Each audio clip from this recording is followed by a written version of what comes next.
Parrots and mirrors, a reflection of friendship. Have you ever wondered why parrots love mirrors? It's more than just a pretty reflection.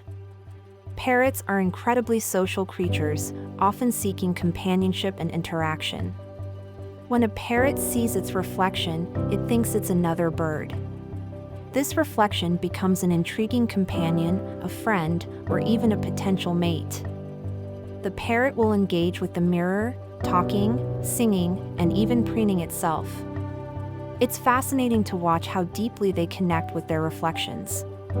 This behavior highlights their innate social instincts and need for interaction. In the wild, parrots live in flocks where social bonds are essential for survival.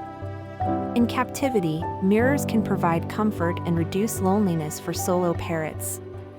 However, sometimes, excessive interaction can lead to frustration if the parrot realizes it's not a real bird. Providing other forms of social enrichment is important to maintain their well-being. So next time you see a parrot with a mirror, you'll know it's more than just a shiny object.